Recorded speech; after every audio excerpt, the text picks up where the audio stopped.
ভাইয়া আমার, আখেরাত তো অনেকগুলো ঘাঁটি। এক নম্বরে হচ্ছে জান কবজ হওয়া, মৃত্যু, এরপরে কবর, এরপরে হাসরের মাঠ, এরপরে মিজান, এরপরে ফুলসিরাত, এরপরে জান্নাত জাহান্নাম, এবং এক একটা হাজার হাজার বছরের লম্বা ঘাটি। বন্ধু আমার, শুধুমাত্র কসম আল্লাহর, কোনো ব্যক্তি যদি বেঈমান, কাফের, মুশরিক, নাফরমান, পাপী জিন্দিগি নিয়া মৃত্যু পর্যন্ত পৌঁছে, খোদার কসম শুধু মৃত্যুর যন্ত্রণা, শুধু জান কবজের যন্ত্রণা, আল্লাহর কসম এটুকুই সহ্য করার ক্ষমতা তার থাকবে না। এই জান কবজের যন্ত্রণার সামনে তার 60 বছরের দুনিয়া যা ভোগ করছিল, মজা করছিল, 1 সেকেন্ডে ভুলে যাবে। ইমানদার, আমি শুধু এই কথাটাই এখন শুনাইতে চাই। এই তর্জমাটা বললে আমার কথা শেষ। এটাই আমার বক্তব্য ভাইয়া।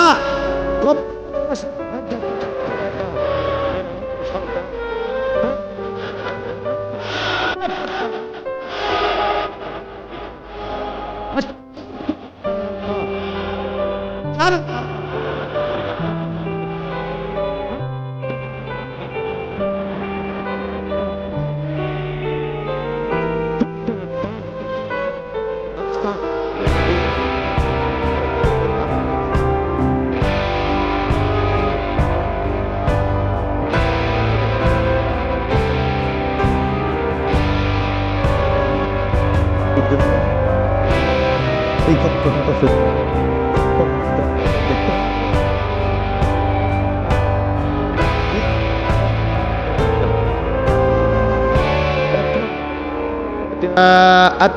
سكرة الموت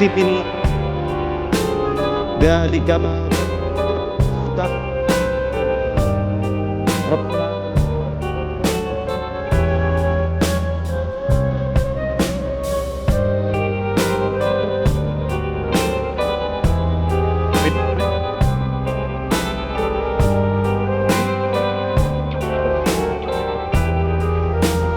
কোরআনুল কারীমের মধ্যে আল্লাহ বলেন, ওয়ালাউ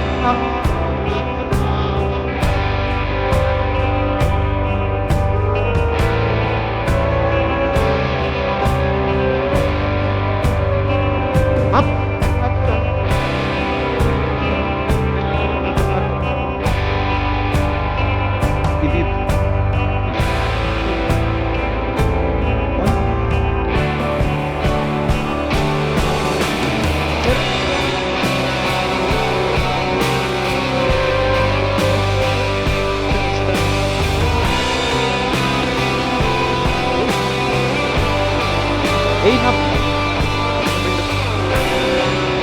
এর হতে যে রাস্তা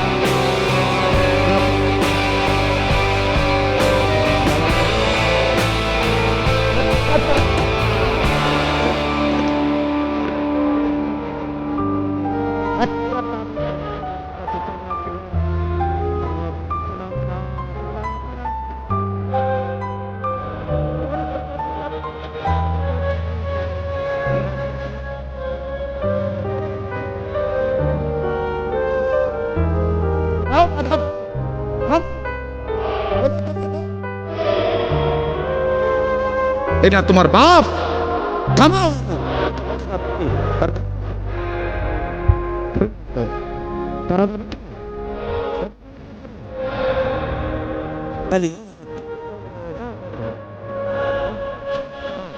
জান কবজের মুহূর্তে তার তসমাত জান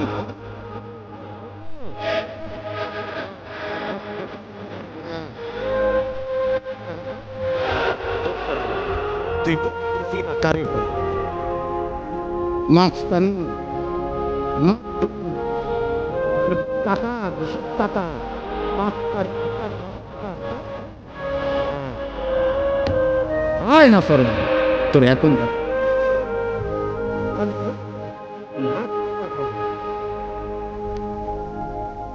ada rada out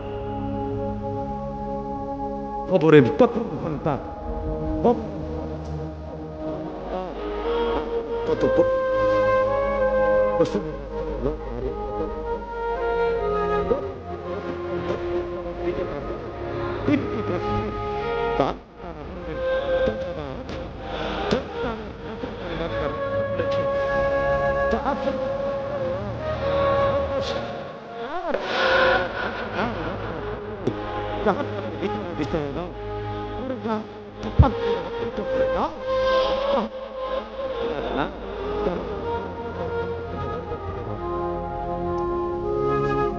খবর কি?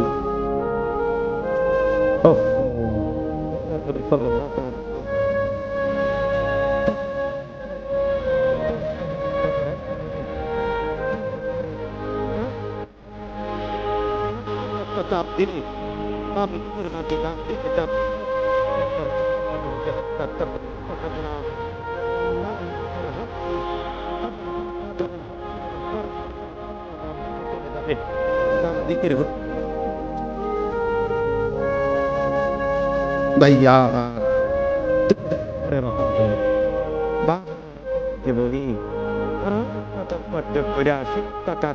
টাকা ঘুষের টাকা টাকা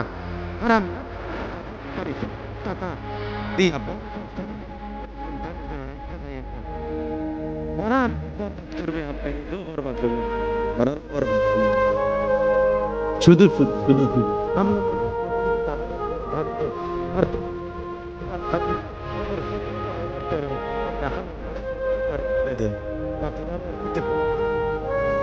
না তোর দেখ না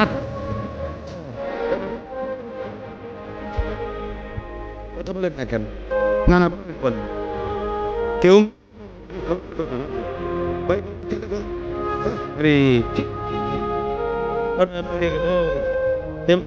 কথা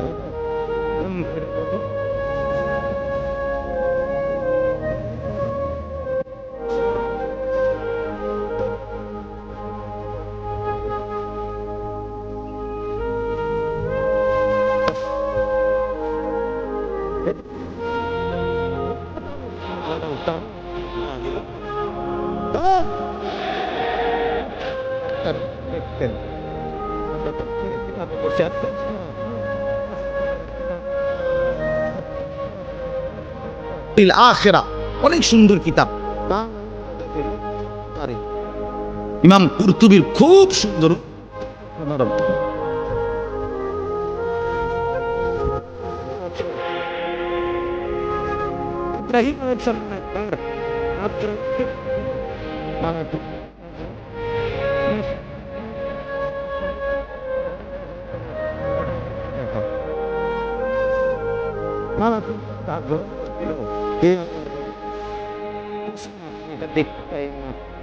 আপনি সহ্য করতে পারতেন। ইব্রাহিম আলাইহিস সালাম বললেন, তুমি দেখা হইতেন মালাকুল মউত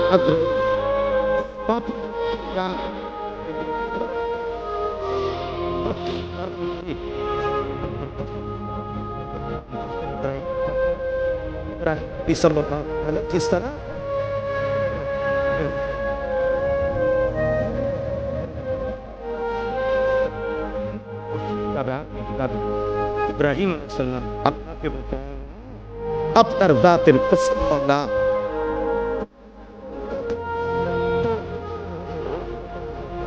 আযাব কিছুই লাগবে না, শুধু মালাকুল মউত আজরাইলের এই বিভৎস দৃশ্য যদি সে একবার দেখে তো তার ৬০ বছরের নাফরমানির শাস্তির জন্য এটাই যথেষ্ট।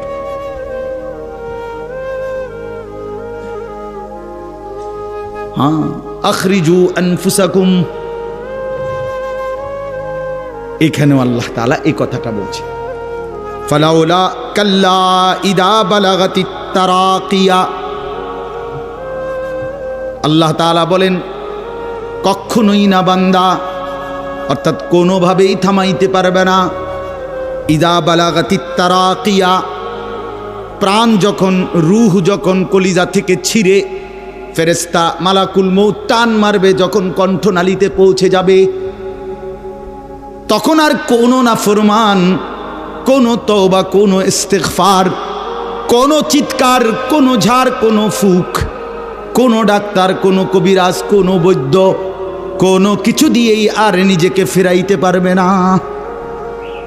ইদা বালাগাতিত তারাকিয়া,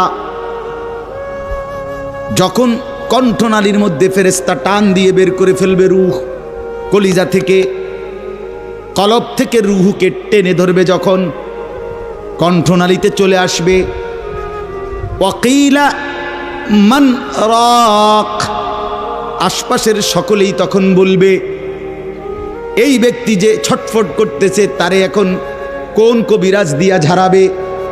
সবাই ডাক্তার, কবিরাজ, বৈদ্য, ওঝা খুঁজবে, দেখো না কার কে পরিচিত আছে, ডাকো, আরে বাঁচাইবার চেষ্টা করো। ওয়ান্না আন্নাহুল ফিরাক, আল্লাহ বলে কিন্তু ওই ব্যক্তি ঠিকই বুঝে ফেলেছে আজকে তাকে নিশ্চিত এই পৃথিবী থেকে বিচ্ছিন্ন হতে হবে। আত্মীয় স্বজন তারা যদিও ডাক্তার কবিরাজের জন্য চিল্লাচিল্লি করছে, কিন্তু লোকটা নিজেই বুঝে ফেলবে আন্নাহুল ফিরাক, তাকে এখন এই দুনিয়ার মায়া থেকে বিচ্ছিন্ন হইতেই হবে। কারণ মালাকুল মউত তো রুহুটা ছিঁড়া ফেলছে, কলিজা থেকে টান দিয়া ফেলছে, আর তো ফেরত যাবে না, আর তো ফেরত যাবে না। ইন্নাল্লাহা ইয়াকবালু তাওবাতাল আবদি মা লাম ইউগারগির, নবী সাল্লাল্লাহু আলাইহি ওয়াসাল্লাম বলেন নিশ্চয়ই আল্লাহ তাআলা বান্দার তওবা কবুল করেন যতক্ষণ পর্যন্ত না মৃত্যুর গড়গড়া শুরু হয়, ওর আগ পর্যন্ত।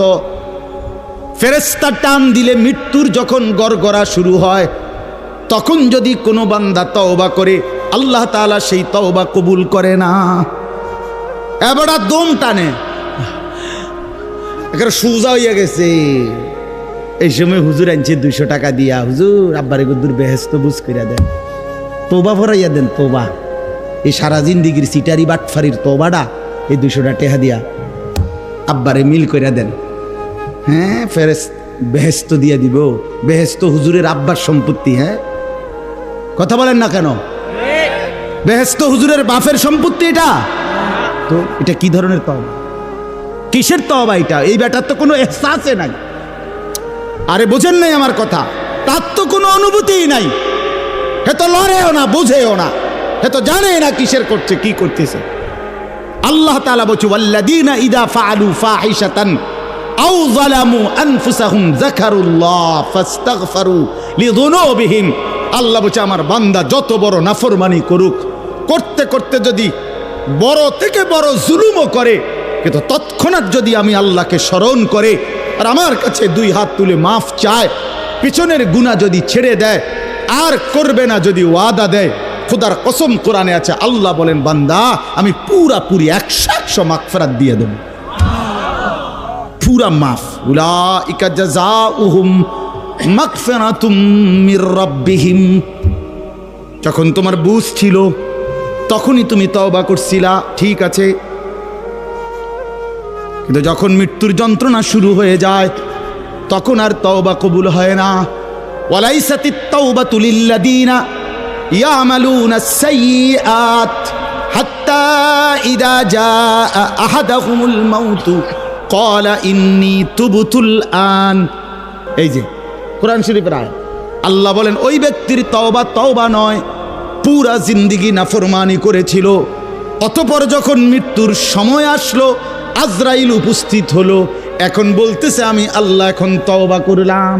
আল্লাহ বলে না বান্দা, এমন তওবা হবে না। তাইলে তওবা করবেন কখন? এখন। কখন বাবা? এখন, এখন আজ দিমাগ আছে যখন, আকল আছে যখন, বুঝ আছে যখন। আল্লাহ আমাদেরকে বুঝার তৌফিক দান করেন। ওয়ালতাফাতিস সাকু বিসাক, আল্লাহ বলেন নাফরমান তখন ভয়ে আর আতঙ্কে মালাকুল মউতটাকে টেনে বের করছে। আজরাইল এসে সামনে দাঁড়ানোর সাথে সাথে নাফরমান এই পরিমাণ ভয় পেয়ে গেছে। ওয়ালতাফাতিস সাকু বিসাক, 2টা পায়ের গোসা, মানে পায়ের গোসা বোঝেন না, গোড়ালি নিচের অংশ আর কি, জুতা পরি আমরা যেটা, এই গোসা আল্লাহ বলেন এক গোসার সাথে আরেক গোসা মানে 2 পাও এইভাবে মিল্লা গেছে। এটা যে একটু নড়াবে, একটু একটার উপর একটা উঠাবে অথবা কদ্দুর সরাবে, ভয়ে আতঙ্কে আল্লাহ বলেন নাফরমান এটাও ভুলে যাও। পাওটা নাড়াবার ক্ষমতাও হবে না। ইলা রাব্বিকা ইয়াউমা ইদিনিল মাসাক, আল্লাহ তাআলা বলেন এই অবস্থাতেই আমি আল্লাহর কাছে ফিরতে হবে, ফিরতে হবে। মৃত্যুর ভীষণ বড় যন্ত্রণা হবে। অর্থাৎ এখানে ফেরেশতা প্রথম তো টান দিবে, ফুলের মতো ছিঁড়া ফেলবে। ফুল যেভাবে গাছ থেকে ছিঁড়ে ফেলে, কলিজা থেকে রুহ তো ছিঁড়ে ফেলবে, কণ্ঠনালীর কাছে আটকায়া যাবে। তখন সে বারবার চেষ্টা করবে নিজের রুহ ফেরত নিতে, কিন্তু ফেরত নিতে পারবে না। আল্লাহ তাআলা বলেন মৃত্যুর মারাত্মক সাকরাতুল মউত তখন শুরু হবে, ভীষণ যন্ত্রণায় শরীর পাওটাও নাড়াইতে পারবে না। এই অবস্থাতেই, এই জোরাজুরি টানাটানি অবস্থার মধ্যেই তাকে আল্লাহর কাছে ফিরতে হবে। এবার আল্লাহ শেষ কথা বলে, এবার শুনো বান্দা, এই নাফরমানের মৃত্যু যন্ত্রণা এতটা ভয়ানক কেন হলো এই লোকটার? আল্লাহ তাআলা বলেন ফালা, ওই ভাই ছেলেরা শোনো, ভাই আবার শোনো, যা এই ধমকাইছি, খোদার কসম দুশ্মনী নিয়ে ধমকাই নাই, তোমার সাথে কোনো বিদ্বেষ নিয়ে ধমকাই নাই, কলিজা ভরা এটুকু ফিকির নিয়েই বলি যে এক ছেলে বদলে যাক, একটা নওজোয়ান বদলে যাক, সারা দিনের চিৎকার চেঁচামেচির দ্বারা, এই দিবানিশির এই বলার দ্বারা যদি একটি বাচ্চাও, একটা ছেলেও, একটা কিশোর, একটা যুবক, একটা তরুণ, একটি মুসলমানের মা মেয়ে যদি বদলায়, হতে পারে ওই একজনের উসিলায় আল্লাহ আমাদেরকে মাফ করে দেবে। এই আশায় ভাইয়া, এই আশায় যুবক ভাইয়া, তোমরা ইসলামের দিকে ফেরা দরকার, তোমরা আল্লাহর দিকে ফেরা দরকার। চারিদিকে সারা পৃথিবী জুড়ে সমস্ত ষড়যন্ত্র ইসলামের বিরুদ্ধে, মুসলমানের বিরুদ্ধে। তোমরা দেখছো ভাইয়া, গাজার মধ্যে মুসলমানের রক্তে ভাসতেছে, ফিলিস্তিনে মুসলমানের রক্তে ভাসছে, আজ আবার লেবাননে মুসলমানের রক্তে জমিন ভেসে গেছে। এত রক্ত প্রতিদিন মুসলমানের ঝরছে, এরপরও কেমনে নামাজ না পইরা থাকো, এরপরও কেমনে দুশ্মনের মতো চলাফেরা করো, কার মতো চুল সাজাইলা, কার মতো জামা পরলা, কার মতো নিজেকে পরিচয় দিলা, যেই বেঈমানদের সাথে তোমার চুল, জামা, শরীর, প্যান্ট, কথাবার্তা মিলাইছো, খোদার কসম ওরা তো প্রতিদিন মুসলমানের রক্তে জমিন ভাসায় দিচ্ছে, প্রতিদিন ভাসায় দিচ্ছে। এটা তো ভাবা উচিত, ভাবা উচিত। সারা দেশে, আমার এই ছোট্ট বাংলাদেশেও কি পরিমাণ ইসলাম এবং মুসলমানদের বিরুদ্ধে ষড়যন্ত্র। আমি গত আগস্ট মাসে উত্তরবঙ্গ ছিলাম, 40 দিন দাওয়াত তাবলিগের সফরে, আল্লাহর রাস্তায় মেহনতে 40 দিন এক চিল্লা সফরে ছিলাম। জুলাই মাসের 31 তারিখ থেকে সেপ্টেম্বরের 9 তারিখ পর্যন্ত। তো ওইখানে দেখছি আমি 10টা উপজেলায় অসংখ্য খ্রিস্টানদের গির্জা, যেখানে প্রতিদিন, কসম আল্লাহর, প্রতিদিন খ্রিস্টানরা, এই ইউরোপ থেকে আসা খ্রিস্ট ধর্মের অনুসারীরা, তারা আমাদের এই বাংলাদেশে, উত্তরবঙ্গে প্রতিদিন আমাদের সমাজে, মুসলমানের সমাজে খ্রিস্ট ধর্ম প্রচার করে 1-2 করে মুসলমানকে খ্রিস্টান বানাচ্ছে। আমি নিজ চোখে দেখছি, কমপক্ষে 50টা গির্জা দেখছি একটি জেলার মধ্যে। 40 দিন 26 জন সাথী দাওয়াত তাবলীগের নিসবতে রাত দিন আলহামদুলিল্লাহ আল্লাহ করাইছে, মেহনত করছে। 16 জন আলেম ছিল আমাদের জামাতে। 40 দিন পরে আলহামদুলিল্লাহ কাকরাইলে যখন আমরা, এই দিনাজপুর এক জেলা থেকে জামাত বের হইছে, আল্লাহই করাইছেন, আল্লাহর দয়ায় পরবর্তীতে আমাদের এই জামাত আমরা নিয়ে আসছি। 40 দিনের জন্য আবার বের হইছে শুধু দিনাজপুরের, আমরা যেটুকু অঞ্চলে মেহনত করছি ওই থেকে 950 মানুষ, 63টা জামাত। আলহামদুলিল্লাহ আল্লাহ করাইছে, আল্লাহ করাইছে। তো এজন্য বললাম, প্রতিনিয়ত আমাদের পার্বত্য চট্টগ্রামের হালাত খবর নেন, কি হচ্ছে। একদিন ঘুম থেকে শুনবেন উঠে পার্বত্য চট্টগ্রাম আর আমাদের কাছে নাই। গোটা বাংলাদেশে, পুরা বাংলাদেশ যত বর্গ মাইল, এর 3 ভাগের 1 ভাগ হলো পার্বত্য চট্টগ্রামের